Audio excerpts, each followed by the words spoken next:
Nurse Sherry here, and today we're going to be going over the CNA skill, provides Peri care for a male. So a few things that you should know before you provide care for a male is that you're either going to have a circumcised or uncircumcised penis. And what that means is when somebody's born, they are born uncircumcised. So they have extra foreskin that covers their penis head. And so some cultural beliefs are to have that removed. So sometimes it is removed. So you just have to clean them different ways. So I will go over both of those during this teaching session. All right, so in order to do Peri care for a male, your supplies that you are gonna need are gonna be 6 washcloths, 2 towels. So I have one for my barrier here and one I'm gonna place over the top of him just so that he doesn't feel so exposed. You can also use a blanket. And then I have a pad you can use. This is a disposable pad, but you can use a laundered pad or you can use a towel. We'll be fine for that. You'll need 1 pair of gloves, a water basin, and soap. All right, so before I start my skill, I need to come in and introduce myself to my patient and gain consent. So I'm gonna go ahead and wash my hands, knock on the door, provide privacy, identify and introduce myself. Hi, my name is Sherry. I'll be your CNA today. Can you verify your name for me? Okay, Mr. Jones, I'm just here to give you Peri care. Would that be all right with you? All right, wonderful. I got my supplies ready, so we'll just go ahead and get started. All right, so the first thing I want to do before I even perform the care is to go ahead and make sure that his side rail is up over there because I'm going to roll him that way first before I start the skill. And I want to make sure that he's safe. So I'm going to go ahead and pull this up. Plus the side rail will help that he can grab onto the side of it to help pull him over if needed as well. And then I'll go ahead and assist him to turn. So I'm just going to go ahead and have him cross his legs. And then on the count of 3, we'll row to the side rail, and I'll have you go ahead and grab that side rail. Okay, 1, 2, and 3. And you're always going to turn using your hip and the shoulder. So then once you get them to the side, it's kind of hard with these mannequins. I'm going to go ahead and grab my pad and place my pad. The pad needs to cover the buttocks and the area that you are going to clean. So the entire Peri area, you want it to be clean. All right, and then you're going to ask Mr. Jones to go ahead and roll back over.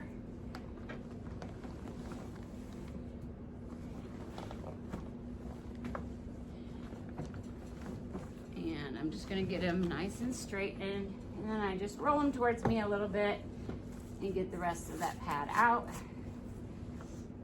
All right, straighten him up a little bit. All right, next thing I'm gonna do is go ahead and take my towel and place this over the top portion of him. I'm only going to expose the area that I'm working on. I'm gonna get my water first. So I go get my water, and then you wanna go ahead and make sure your patient feels it and make sure it's a good temperature. Mr. Jones, can you feel the water, please, and let me know if that's okay for you? All right, that's all right. That down. I'm going to put my gloves on.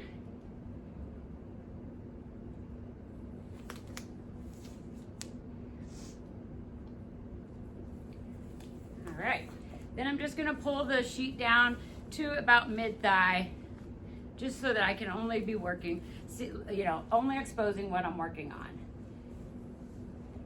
And I have him covered the rest of the way. All right. So the anatomy of the male reproductive system I have pointed up here. So you have the meatus, which is your urethral opening for when you urinate. Then you'll have the head, the foreskin may be over the head of it, then the shaft, and then the scrotum, which is going to be your testicles, okay? So I'm going to take my first washcloth and I'm going to get it wet. And I'm going to go ahead and apply some soap. When you're doing male Peri care, you just want to make sure that you don't get any of the soap in the meatus because it burns and it's painful. So I'm going to make sure I get that soap everywhere around. I'm going to go ahead and put it in my 4 corners just so I know what's clean and what's not. So I got 1, 2, 3, and 4 of clean areas. So you're going to grab at the shaft and you're going to go into a circular motion. So sometimes underneath the head here, especially if you have uncircumcised males, you're gonna have some smegma, and there's a picture of it there so you can see. And that's just a natural occurrence that happens, and you just need to make sure that you wash it away if you see it and you need to get it cleaned, okay? So you're gonna start near the meatus and go in a circular motion, and then you're gonna really go in that circular motion under the head, because that's where most of that smegma would be. And then I'm gonna go down the shaft. And I'm gonna take my last one and go around and go down into the scrotum. And then once I go down, then I go down and out. So then that is over here in my dirty area. I'm gonna grab my next one, and this is going to be to rinse. So I have it still in the four corners. Grab at the shaft in a circular motion. Continue the circular motion. Go down on the shaft. And then around into the scrotum, down and out. Then I'm gonna take my dry towel and do the same, but I just pat dry while I'm doing this portion. Pat down the shaft and pat the scrotum. Okay, now that I'm done with that portion, I'm gonna go ahead and put the sheet back up over my patient and pull his gown down. And then we're gonna roll to the side so that I can clean his buttocks area. And I'm gonna come over, well, I'll just do it from this side, but I'll make sure that you can see. So I'm gonna pull this down, and I'm gonna go ahead and have him roll to the side. And if I roll him enough, you guys could probably see as I do this one. So you're gonna keep him covered, you know, as much as possible. You're gonna take a washcloth, get it wet, and you're gonna put some soap on it, because it's always wash, rinse, dry, right? I'm gonna get that soap everywhere, put it in my four corners, and I'm gonna go up one, up two, up three. Then I'm gonna take my rinse. So it's never going back into the water. That's why I'll only need one bucket of water when you're doing this. Up one, up two, and then up down the middle. Then I'm gonna take my dry towel, and I'm just going to pat dry, and pat dry. Okay, and then I'm gonna go ahead and take my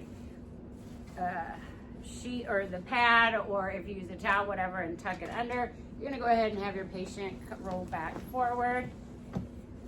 I'll take the towel that I had him covered with, put it over here, and then I'll have him roll towards me a little bit just to get this pad out. This, I'll put all my dirty here. I'm gonna make sure that he is nice and comfortable, and that he has his call light, which fell on the ground. So I would get a wipe that off and make sure that it's nice and clean. Give it back to him. I'm going to go ahead and lower his bed into a safe position.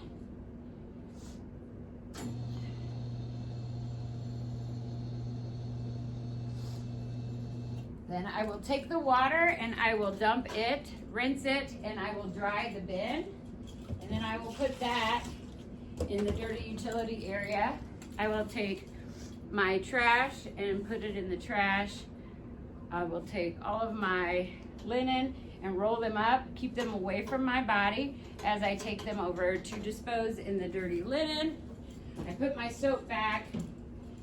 I will remove my gloves, wash my hands, and check on my patient one last time. He has his call light, bed is locked, open privacy, document, wash my hands again, and skill complete.